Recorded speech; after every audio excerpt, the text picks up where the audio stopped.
Mesdames, Messieurs, bonsoir et bienvenue dans cette édition. Ce télégramme de félicitations du président de la République à son homologue italien Giorgio Napolitano. Pour commencer, c'est à l'occasion de la célébration de la fête nationale de l'Italie. Dans ce message, le chef de l'État togolais dit saisir l'occasion qu'offre ce jour solennel pour se réjouir de l'excellente qualité des liens d'amitié et de coopération qui existent si heureusement entre l'Italie et le Togo et réaffirme par ailleurs son entière disponibilité à œuvrer de concert avec Giorgio Napolitano à leur consolidation et à leur diversification pour la prospérité de l'Italie et du Togo. La Cour d'assises de Lomé a ouvert sa première session de l'année ce matin au siège de la Cour d'appel. Celle-ci va durer 4 semaines. Un véritable marathon judiciaire au cours duquel 36 affaires vont être examinées. Il y aura des cas d'homicide volontaire et involontaire, de vol qualifié et groupement de malfaiteurs, de viol et de tentatives de viol, de pédophilie, trafic de stupéfiants, etc. Fina Djinari. Il va falloir étudier le phénomène criminel dans notre pays pour en connaître les causes afin d'envisager des solutions efficaces, si ce n'est pour éradiquer ces infractions, du moins en réduire le nombre. En clair, nous devons comprendre que la prison n'est plus une solution au phénomène criminel et que d'autres voies doivent être explorées. C'est sur ces mots du procureur général Nyambi Garba que la première session d'assises de la Cour d'appel de Lomé a été ouverte. Une session au cours de laquelle sont inscrits 36 dossiers, dont 19 infractions contre les personnes, 11 contre les mœurs, 3 contre les stupéfiants et bien d'autres infractions contre les personnes et les biens. La Cour d'assises, comme nous l'avons toujours expliqué, c'est cette formation de la Cour d'appel qui est compétente pour juger les criminels. Ceux à qui on reproche l'infraction qualifiée crime qui est puni d'une peine de plus de 5 ans. Dans nos sessions précédentes, vous savez, les dossiers de trafiquants de drogue occupaient une bonne part du rôle. Et cette fois-ci, nous n'aurons que 2 dossiers à juger. Ça veut dire que la lutte contre ce trafic qui a été mené est en train de porter ses fruits. Initialement prévu pour durer 2 semaines, le nombre de dossiers en état de recevoir jugement a contraint les magistrats de réduire le taux de détention préventive et à l'étendre sur 4. Un progrès qui s'inscrit dans les efforts du gouvernement qui a enclenché une véritable politique de lutte contre les infractions en dotant la police judiciaire de moyens adéquats pour confondre les mises en cause. Aussitôt la séance d'ouverture levée, le premier accusé sera conduit à la barre. Adonou Komlan, résident à Gapé-Zobedji, préfecture des IO, est accusé d'homicide volontaire sur la personne Patakodjo, son beau-père. Il ressort du dossier que le 14 septembre 2003, le nommé Adonou Komlan a assassiné son beau-père à coups de coupe-coupe. Interpellé, il a reconnu les faits. Après audition et délibération, il est condamné à 30 ans de réclusion criminelle. Le golfe de Guinée, région très riche en hydrocarbures, est confronté depuis quelques années à une forte pollution marine. Pour endiguer le phénomène et renforcer la connaissance des pays riverains du golfe de Guinée et aussi susciter une approche régionale dans la lutte, la France a convié ceux-ci à Lomé pour une rencontre internationale. Reportage Arnold Kiliou. La pollution majeure est bien réelle dans la région du golfe de Guinée, selon les spécialistes de l'environnement marin. Sous l'égide de la France, les délégations des 15 États concernés sont en session à Lomé pour mieux s'outiller et mettre en place un dispositif régional de lutte contre les pollutions marines.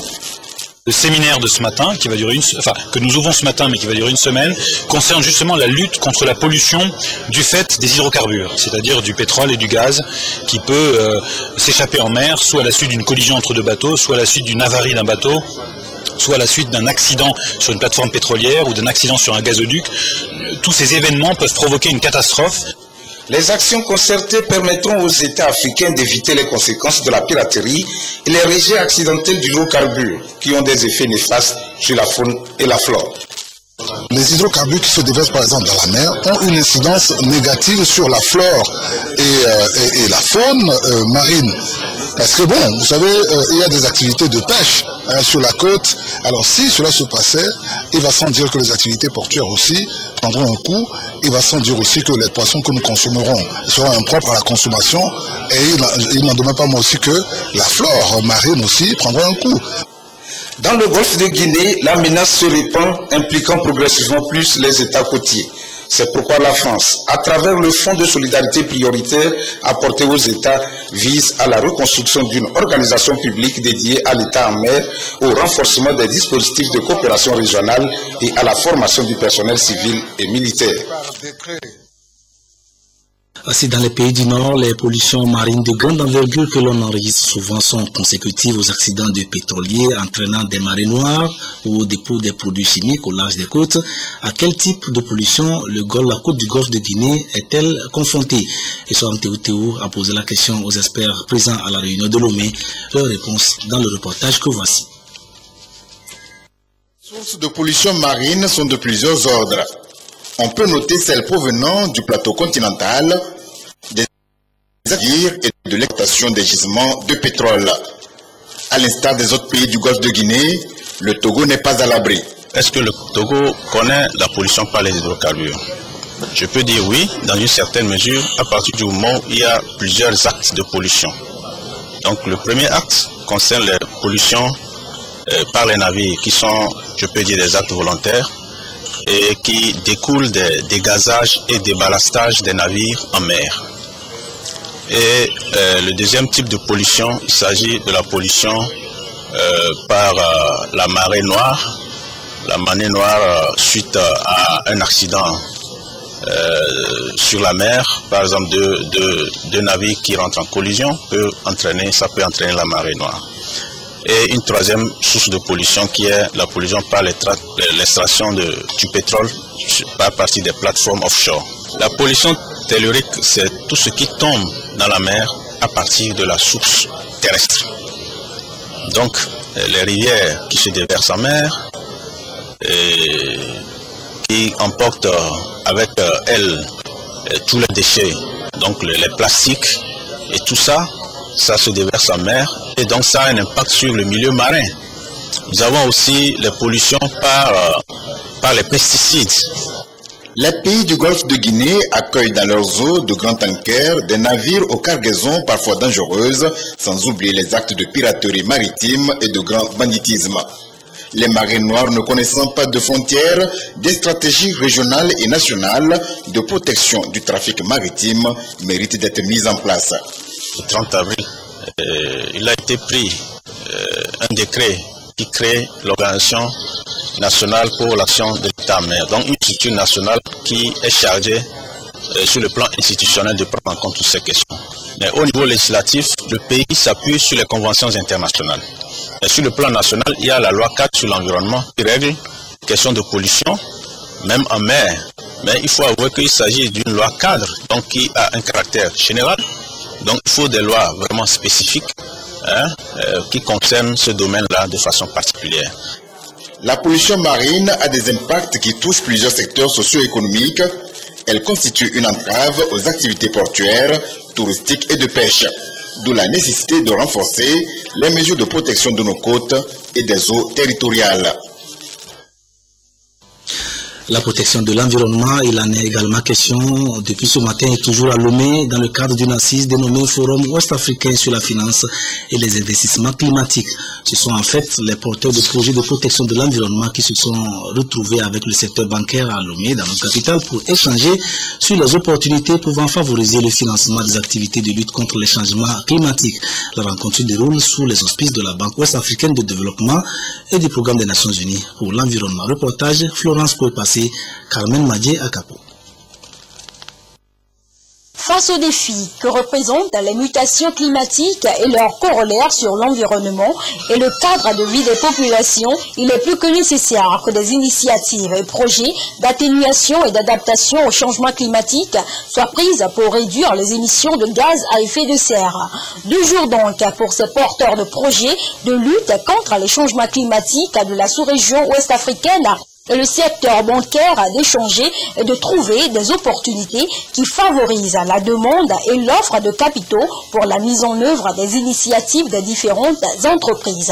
Un grand nombre de porteurs de projets existent au Togo et dans la région qui ont du mal à trouver des financements et nous souhaitons les aider par ces rencontres entre établissements financiers publics et privés.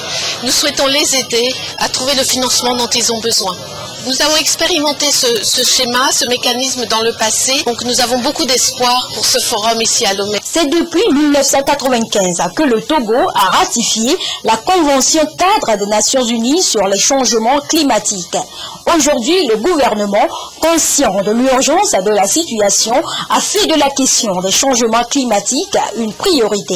Il faut bien d'autres actions beaucoup plus déterminantes qui font la promotion du développement humain, mais en même temps centrées sur le maintien et l'équilibre de notre écosystème. Au niveau de la CEDEAO, nous attendons des travaux que les acteurs pourront s'accorder sur le type d'instruments financiers à mettre en œuvre pour financer, comme je le disais, les projets de développement. De ces assises, des partenariats seront noués entre les porteurs de projets et le secteur financier.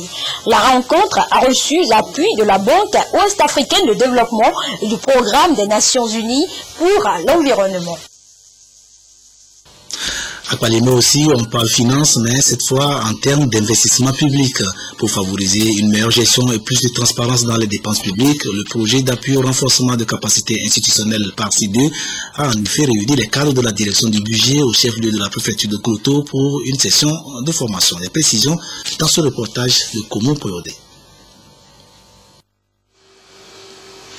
La réalisation des projets de développement pour le mieux-être des populations togolaises est un chantier important pour le gouvernement. En témoigne la construction des infrastructures routières un peu partout dans le pays. Des actions très coûteuses marquées par la rareté des ressources financières. Face à cette situation, la maîtrise des techniques modernes pour plus d'efficacité dans les dépenses publiques s'impose. Et depuis ce matin, des cadres des ministères de l'économie et des finances, de la planification du développement et ceux de certains ministères sectoriels prioritaires sont à l'école de la programmation des investissements publics. Nous allons d'abord, avec le consultant, apprendre ce qu'est la gestion axée sur les résultats, la meilleure façon d'élaborer le budget d'investissement, c'est-à-dire le PIP. Vous savez que depuis quelques années, il manque beaucoup à notre programmation ce PIP. Nous allons le remettre, l'élaborer de nouveau et identifier tous les projets qui sont porteurs pour le développement de notre pays. Nous rentrons dans une nouvelle ère qui est l'ère de la gestion axée sur les résultats. C'est-à-dire ce que nous cherchons aujourd'hui, ce sont des résultats. Et nos ressources doivent être allouées à ces résultats-là. Et ce qui va nous permettre de pouvoir essayer de changer quelque chose sur le terrain, comme vous l'avez dit, c'est-à-dire avoir des produits de qualité. La formation va leur permettre de faire face aux tâches liées à la planification, à la programmation, à la budgétisation et au suivi-évaluation des investissements publics. Ceci grâce à l'appui financier du projet d'appui au renforcement de capacités institutionnelles par CIDE. L'efficacité et la transparence dans la réalisation des commandes publiques, c'est aussi le cheval de bataille de l'autorité de régulation des marchés publics, ARMP, pour enrichir les connaissances des agents de l'administration publique impliqués dans l'exécution des dépenses publiques. L'ARMP a créé une cellule appelée Bassin National composée d'une quarantaine de cadres chargés de les former. Pour accomplir leur mission, ces formateurs sont eux-mêmes en train de recevoir une formation destinée à leur permettre de mieux appréhender les différentes étapes de la chaîne d'exécution des dépenses de l'État. Explication Sonia Ami pour Clarisse Article.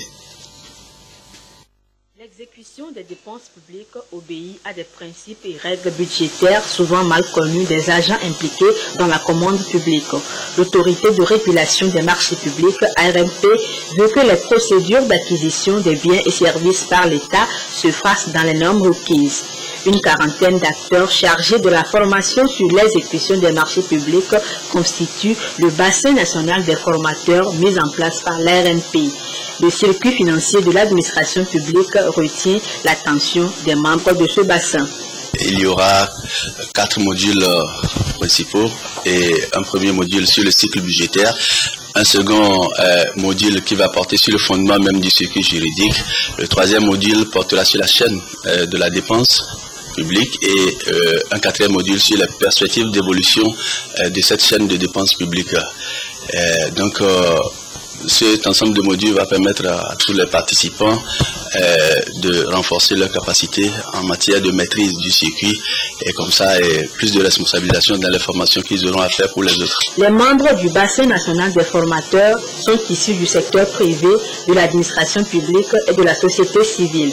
Ils ont la responsabilité d'aider les institutions au service de l'État à jouer pleinement leur rôle sur le plan des dotations budgétaires qui leur sont allouées annuellement à travers les budgets de l'État. La maîtrise du circuit leur permettra de mieux expliquer et de mieux former les acteurs de la commande publique pour que ceux-là aussi maîtrisent le circuit. Lorsque vous avez une maîtrise du circuit, vous êtes opérateur économique par exemple, vous saurez à quel moment vous devez réagir par rapport à tel ou tel dossier. Cette initiative de l'ARMP vise à assainir l'environnement financier de l'exécution des marchés publics, un volet de la bonne gouvernance. Le ministère de l'Action sociale, de la promotion de la femme et de l'alphabétisation vient de se doter d'une politique nationale de l'action sociale. Celle-ci est contenue dans un document qui renferme les différentes stratégies que ce département compte mettre en œuvre dans la réalisation des projets de développement social et de protection des personnes vulnérables dont il a la charge. Le dit document a été soumis ce lundi aux participants à un atelier en vue de son adoption. Christine Petchiki Aloudé. Le ministère de l'Action sociale, de la promotion de la femme et de l'alphabétisation a la charge d'assurer la politique de développement social et de protection des personnes vulnérables. Il fonctionne depuis sans une réelle politique sectorielle selon les responsables du département. Pas de système de protection sociale bien ficelé, pas de filets sociaux de sécurité en nombre suffisant, d'où l'élaboration d'un cadre stratégique qui va désormais orienter les actions. Il y a 6 axes, mais il y a des axes qui sont fondamentaux. Le premier des axes, c'est la protection de l'enfant. Le deuxième axe, c'est la lutte contre la vulnérabilité et la pauvreté. Le troisième axe qui est aussi important, c'est le renforcement des capacités même du ministère. L'autre axe, c'est l'axe qui porte sur la lutte contre les catastrophes. Cette politique s'intègre dans le vaste mouvement de transformation, de réformes socio-économiques en cours au Togo et s'inscrit dans la mise en œuvre de l'ASCAP. Aujourd'hui, à travers la validation de la présente politique, le gouvernement réaffirme son engagement pour un développement inclusif. La politique nationale de l'action sociale permettra non seulement d'avoir une vue synoptique sur l'ensemble des actions à mettre en œuvre, à court, moyen et long terme, mais aussi elle servira de moteur de renforcement des capacités et de plaidoyer pour la mobilisation des ressources en vue d'améliorer les conditions de vie de nos populations et plus particulièrement celles des personnes vulnérables. Une fois validé, ce document constituera le seul cadre de référence pour les acteurs impliqués dans la protection sociale. Cette politique va faciliter le recadrage des missions et une meilleure coordination de l'action sociale au Togo. Certains Togolais qui ont commis l'imprudence d'ériger des constructions sur des domaines et voies publiques l'ont encore payé cher ce lundi. Les services de la délégation spéciale de la préfecture du Golfe ont en effet lancé leur bulldozer contre ces ouvrages. Cela s'est passé dans le canton de Sabado, dans les quartiers Aïsdogomé et Abedji. Reportage d'Odo Waré, Charlotte Moussine. Des maisons qui s'écroulent comme des châteaux de cartes. La scène se déroule à Adidogomé, à Vatané, dans le canton d'Aflao-Sabado. Impuissants, les propriétaires et riverains assistent aux manœuvres de ce bulldozer qui éventre leur habitation, construite anarchiquement. C'est donc pour dégager des voies publiques que se tiennent ces opérations de démolition. C'est des voies qui sont importantes pour la libre circulation des biens des personnes de ces différentes localités. Les gens étaient déjà informés. Nous les avons sensibilisés. Ce n'est pas qu'on s'est levé du jour au lendemain pour venir casser. Là où nous sommes, ils exigeaient de l'administration une somme pour pouvoir dégager leurs fétiches sur la voie. Ils sont venus depuis 2012 retirer l'argent. Mais contre toute attente, ils ont toujours gardé les choses intactes. La clôture, les fétiches sont restés sur la voie. Même spectacle à Adido Gomé-Tiavi dans le canton d'Aflao-Gatli. Ici, c'est pour libérer une voie de 18 mètres. À Avedi Télessou, sur les 28 mètres de voie publique, l'occupant illégal n'en a laissé qu'un seul pour les riverains. Même des couvents de fétiches n'ont pas été épargnés. Sur l'action des Cassitrans, on leur dit qu'il est temps qu'ils libèrent les endroits qui appartiennent à l'État. On ne peut pas faire de développement dans ces conditions quand des gens occupent illégalement les lieux que l'État doit prendre pour pouvoir faire son développement. Tous ces occupants ont été avertis et sensibilisés sur l'interdiction d'occuper les domaines publics. Malgré toutes ces mesures, ils n'ont pas obtempéré. Néanmoins, une dérogation spéciale a été accordée à ce propriétaire pour permettre à son fils de passer son examen du BEPC dans de meilleures conditions. Toutes ces voies aujourd'hui désengorgées vont faciliter la libre circulation des riverains. L'actualité en Afrique en quelques clics avec la poursuite des manifestations de protestation contre l'enlèvement des jeunes lycéennes au Nigeria, le procès d'un journaliste de la chaîne Al Jazeera en Égypte et l'interpellation d'un groupe d'immigrés clandestins camouflés dans un camion transportant des cartons de savon. La dernière scène se passe en Libye. Ils étaient cachés au milieu d'une cargaison de savon. 200 migrants clandestins originaires d'Érythrée et d'Éthiopie ont été interceptés par les forces de sécurité libyennes près de la ville de Zawiya. Tous voulaient embarquer sur un bateau destination l'Europe. Avec le beau temps qui facilite la traversée, ce sont chaque jour des centaines de migrants qui arrivent en Italie. Rien que pour ce week-end, la marine italienne a secouru 3000 personnes qui tentaient la traversée. Le procès des journalistes d'Al Jazeera en Égypte. Dimanche, leurs avocats ont accusé le parquet d'avoir fabriqué un dossier à charge, dictant ou manipulant des témoignages. Ce procès fleuve contre les reporters de l'antenne anglophone de la chaîne qatari provoque un tollé international. Au total, 16 journalistes égyptiens sont accusés d'appartenir à une organisation terroriste, en clair aux frères musulmans. 4 journalistes étrangers sont accusés, eux, d'avoir propagé de fausses nouvelles. La prochaine audience, le 5 juin, sera consacrée au réquisitoire. C'est une prière reprise en chœur dimanche dans toutes les églises de la capitale nigériane. Une prière pour les jeunes lycéennes enlevées il y a 6 semaines par la secte islamiste Boko Haram. Chaque jour, les manifestations continuent pour réclamer leur libération, alors que dans le nord-est du pays, les violences continuent. 40 personnes sont mortes dimanche dans la ville de Moubi, victimes d'un attentat suicide dans un stade de foot, attentat attribué à Boko Haram. Le dossier du jour à présent, manger moins gras, moins sucré, moins salé pour être le moins malade possible. C'est ce que tous les médecins recommandent à leurs patients.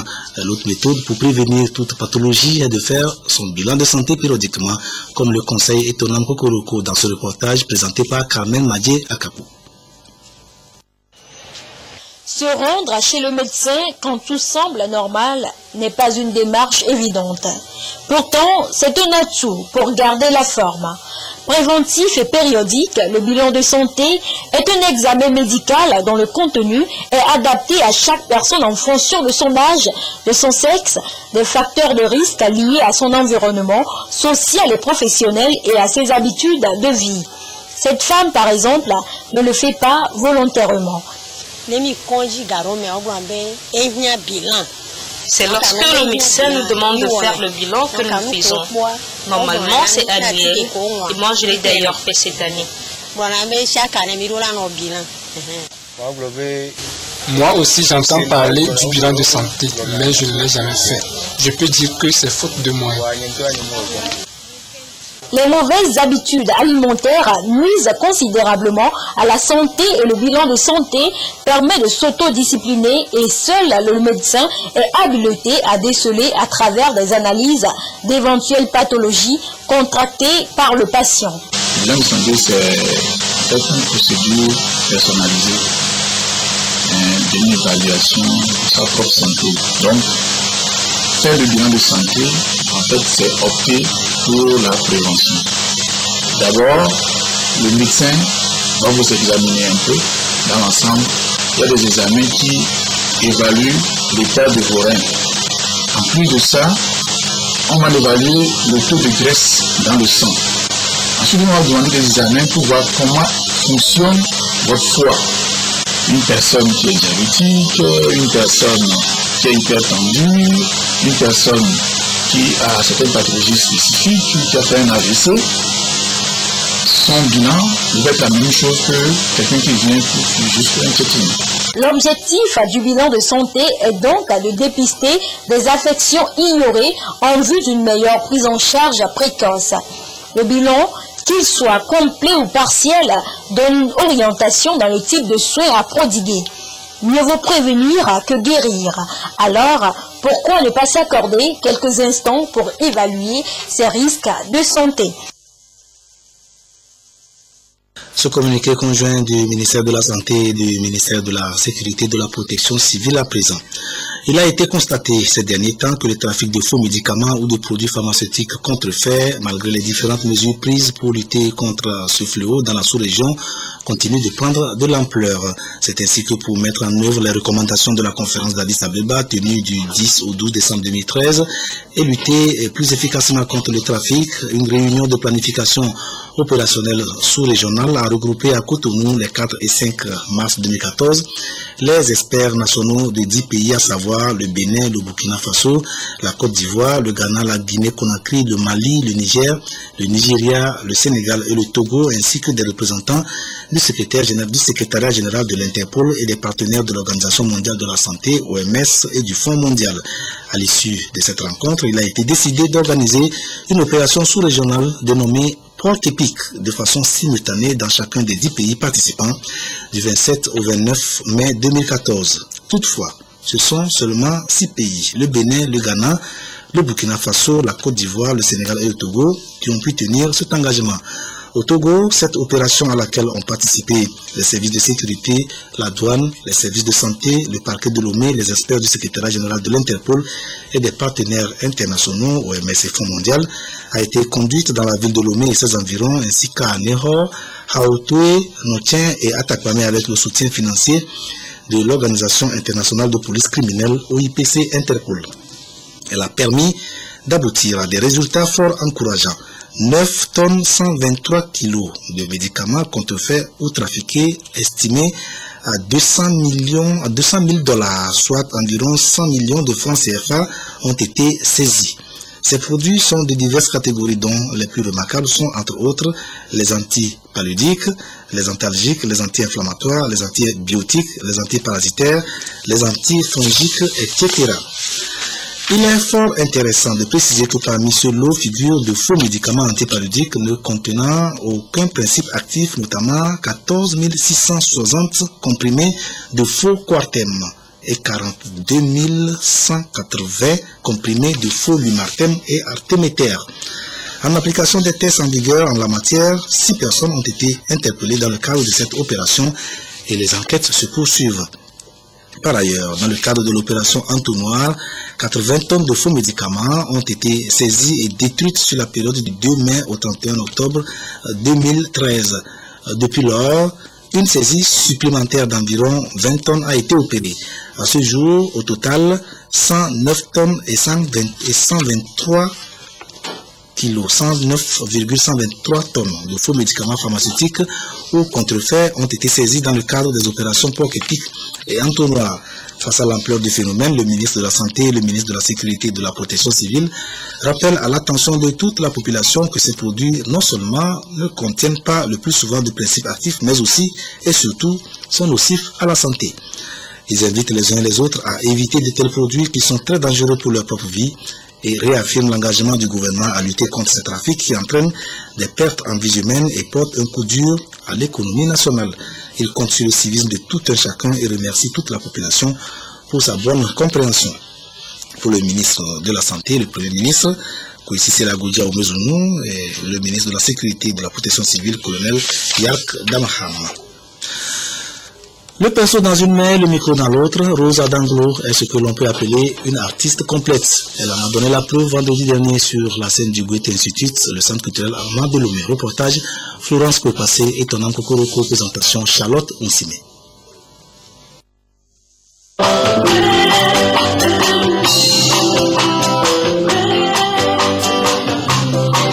Sabine Medo-Okpo fait son entrée sur scène.